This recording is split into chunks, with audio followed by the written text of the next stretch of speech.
Isaan gubatina akkasiin gubatan hin barbaadu naa jiraadha. Bagatee inni taate nu jiraadhu akkanumatti.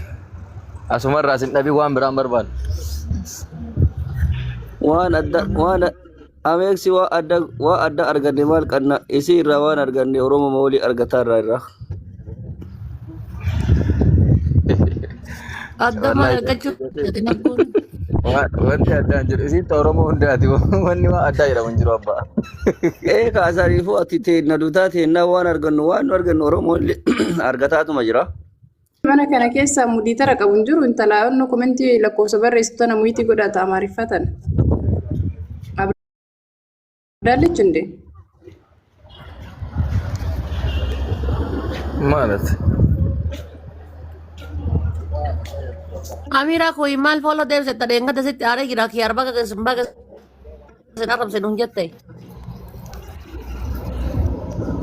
Kiyaariin nu warri arrabsineen gaabbaarra uummanni keenya nu warri arrabse gadoon galle isin araaramtanii kun ammoo jala deemee hanqaraa isin arrabsine qimamoonni teenna mulummaan isii wallaahi qatti mataa. No sanii miti barbaga sin arrabse nuun jette sanii bicha iyyuu miti. Awwaan deengata ta'e dhageeffadha waan kiyyaari san irratti.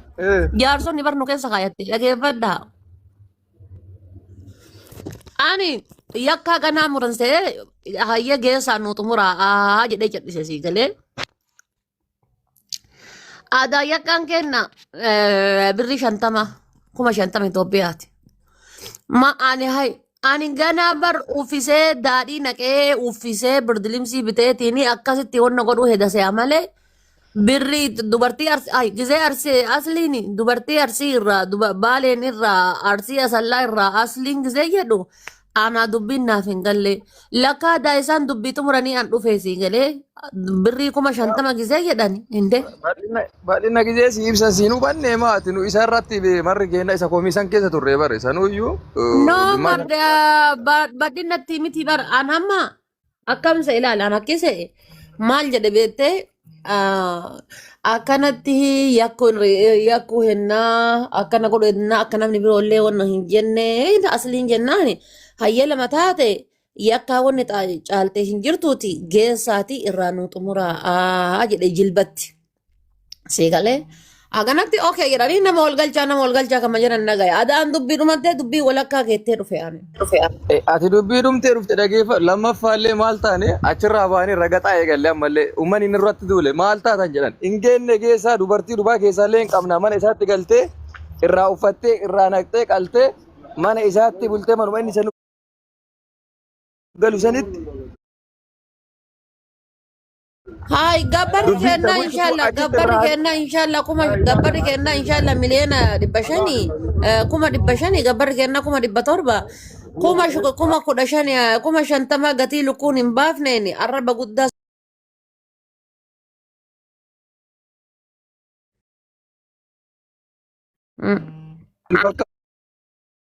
Namoonni tokko ammoo dubartii arsii arrabsanii ka'aniitiin birrii lakka sirri akkana arsii keessa hin kaa'u jettan jaarsota teennata arsii teena tuyyuu jechuudha warra osoo foon argu gurra alanchu osoo foon argan oolaa jechuudha lafa kaanii gurra nyaatan.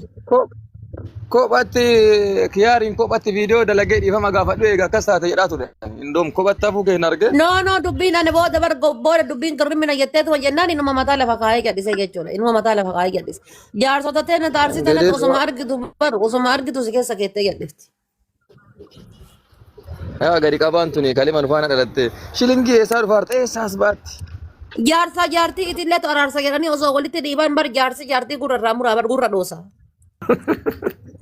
Maali dubartiin teenya arsii dhufiillee beewwan abbeeraan kee tokko waan jiru beektaa giifti. Dubartii dhugaan kennina yoo qabaatteellee duubumaawwan dhaamaleedhaan hin bootti. Waan isanii.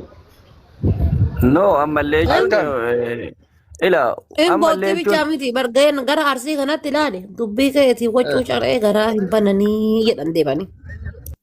Lammaffaa ammoo dubartiin jilban qabdu.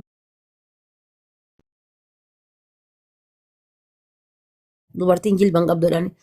Kasadaffaadhee ammallee maal inni beektaa dogongori guddaanii jaartii itillee toraarsa jedhanii jaarsa albee qaratee mana keessa kaatee siree jala kaatee jaartii eegu tana itillee toraarsa jedhanii walitti dhiibanii galgala jechuudha mormarraa mureetiin lafa kaayaa jechuudha seegalee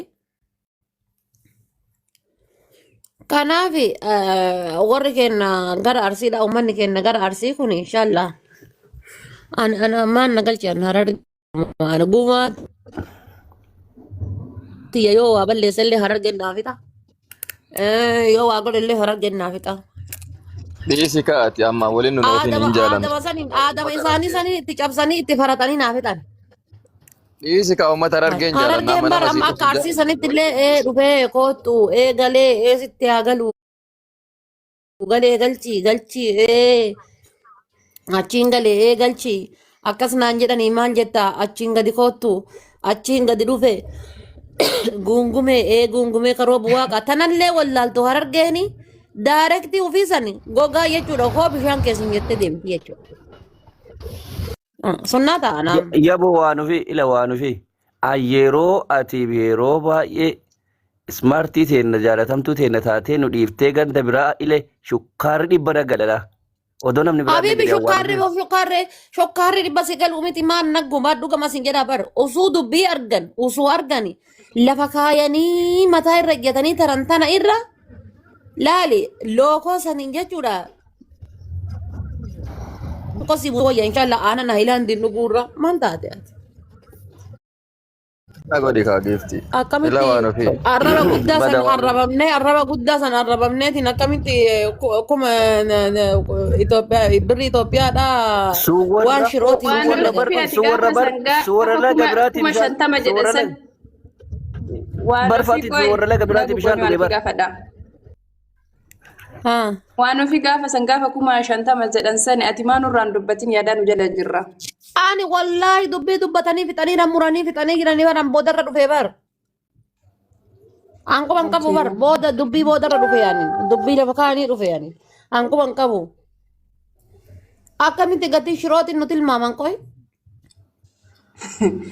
Wallaahi Maale dubartii arsii waliin sanii yoo dhugoon sanii waan ofii bakka biraatti waan jedhan dhageessee waan bakka biraatti Mistara yaa waan isin beektanii jirre. Waa wayii isin itti himamu waan kiyaar jedhaa jiru. Kiyaari haqa isin irraa qabaa isin warra arsii haqa isin irraa dhabeera kanaaf isin ragga xara deddeebi'e. Wannummaan haqa nurraa dhabeef hin jiru silaa yoo danda'e jechuudha. Haawwatii arsii takutaa sadii qalee naqee uffisee akkasitti fixachuu yookaan ammoo haqa isin irraa bakka dubartuun jechuudha ateetee baatetti argitee siiqeedhaan waa hundaan jechuudha achitti jalatti diriirii jigee akkasi fixachuu yookaan ammoo dubartii arsii keessaa takka fuudhuu qaba. Jaartii lammataa. Jaartii lammaffaa. Dhageeffadha sagaleen naannummaan kunniin uffata aadaa uffannee achi yaanee nu jala jigee tufuufii qabna tureen. Fatuu dhageeffadha. Komii isin irraa qabaa jedha akkuma arsiisittuu komii qabaa jedha. Komii qabaa jedhaa jira. Deebi'ee boruu akka nun arrabsine komii isaa sanillee fixaa fi dubbiillee jilbaan fixaa. Anan mallee ijoollummaa Komii maali kan dura qabu? Dila dhageeffadhu Ameeksi wanni nu arrabsu hin jiru deebi'ee akka nu arrabsine maal hin jedhina. Wallaahi wanni inni arrabsu hin jiru ammallee tana akka wanti waan ofii jette kiyaara ammallee mataa ol qabatee bakka dubartii dhageeffadhu 50 hin tilmaamamtu dubartii arsii obboleessoo bar sa'a takkatti qayyattee dhiira dhufu bar miiliyoonaa olitti tilmaamamaa bar maal taatee kan oduu shittoo dhageeffadhu Ameeksi nala odoo shittoo hin biifanne waggaa urgooftuu dumbee miicanne waggaa urgoofti dubartii arsii akkas jechuun maal taate abbo dubartii arsii jechuun king bar dubartii arsii ummata bar Oromoo guutuu fakkeenya ta'e bar nama aadaa fi duudhaa nama jecha akkanaatiin birrii 50 hin madaalamtu laa Ameeksi na laasee. Kuma 50 dhufanii gastii irra sanuu wal gargaaraniitiin dubartii arsii 50 fixanii miti bar. Ammas boruus adhallee boruullee intala takka gaafa ateetee baatee otti dhufte duuditti qajeellee ol qajeeltee itti dhufnaan dubartii arsii haga mana sanatte korma irraa qaltii bar biyya keenyatti hin beektu laga dhufee bar iltee innaan folchaadha mataa qaqqabatee dagalee deebi'ee bar ol ka'ee dhagooganii akkuma wannoo ganama ol kaanii akkuma wannoo ganama dhagooganii dubartii arsiitiin waa dubbanna jechuun aarsa nama kafalchiisa obboleessoo aarsaa guddaa. Tanuma deemaa irra waan jedhaa jiru ana mallee. jarrinu kayaarii kenna ankalee sallee kana siin hin jenne wallahi ankalee sallee si beek ati nama gudda waan ufafoo jirtu ufa kana si godhan kan ufafoo jiru sanittuu duulaarra nullee kan ufafoo jiru waan hun jedhu irra jenne kootu lama waan kiyaar jedhu kana maal jettani haqa isinirraa qaba haqa isinirraa dhabeera jedhe borullee deebee nu raggatu isaa oolu maaliif siin jedha beeta tokkoffaa wanni chaayinaadha ka fayyadamaa jiru silkii chaayinaa harkaa qabna tiktaakiin chaayinaan harka jira guyyaa sadii booda ajandaa yoo dhabame dirqama namu ajandaa gadi fidata waan ta'eef tiktaakii isaa vaaraaliin ba'u waan irraa haasa'uun qabu namni foloon godhu laayivii isaa hordofamu maal ta'a ajandaan dhufa gaafa ajandaan dhufu kan ajandaa hodhame maal godha gaduma deebee wanni maqaa arsii kun ammoo vaaliyuu qaba inni iyyisiisan inni iyyanii faana iyyanillee boruma gad deebisanii nutti as fe'u jechuudha ammallee araba biraatiin nu dhufan aan ammallee hin aman wanni muranillee jilba hin guunne qalaa naqaa geetti duloo geetti biyya san keessa illee dubartii qabna dubartiin artii illee baay'eetu jira Dubaay keessa illee namni dhima jira namicha kana irraa nyaatanii irraa qalanii mana isaa boombeessanii irra bultee dubartiin akkasittiin usunuu baate waan jedhu quuqamaa ture carraan arganne gaafsanillee amma anka jechuutti jiru dhugaa kiyaar nu biraa dhabe sun maali nu gaafadha warri itti dhiyaatan ani isima jechuu barbaada tateessanii dubartiin uyyataan jirtu maal godhuu kana walirraa eeginan.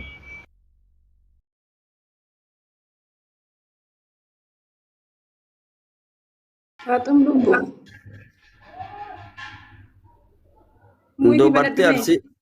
dubartii arsii fuudhuun Onee qabanne haati faatee gaafa sanirri dadhabde dubartii arsii jechuun gaafa kaballaa asii dhaawwanna nyaadhu nyala akkatti xiqqillaa argee billitti sila leenca wayii tokko akka jiru tokko silaatti kenna indaalachi ana keessaa softee badee gisee gorsa fakkeessaa nama dhoofti barakka misaa'ila iraanii gorsa fakkeessaa nama dhoofti ana keessaa softee barbannaa anuma keessa haati faatee faatuma taatee haa softee gaafa sanatti yaa rabbee badaadha faatee sila leenca guddaa sallaal haa kan jiru sanatti gadhiise takkitti nuti qabnu tala arsiin biqilchite dubartii arsii yoo haasoftillee baay'ee arsii irraa gisee haasu irraa bareedu yaati harakaat hin qabne harafaadhe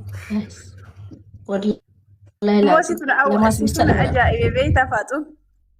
Na yaabnaan awwaadhe. maal balleessi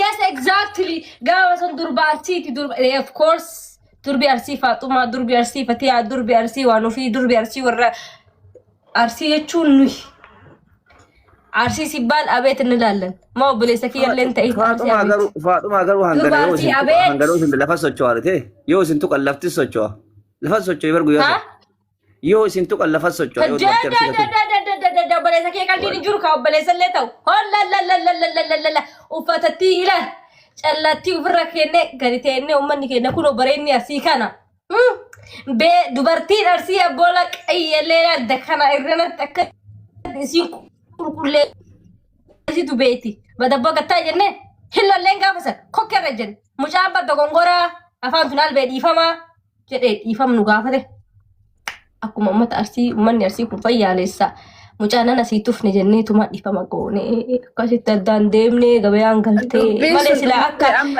oorinne ni badameeti. Ha maqaa qabdu jechuun Faaxuun qanima san turte 50 nuun geettu sila horri carraa argattanii ol duuddan gastii isintu nurra. Kuma shantamni kamaan lubbu. obboleetti miiliyoona 50 miiliyoona 50 Seerummaan dubartii sanuu yoo carraa argattan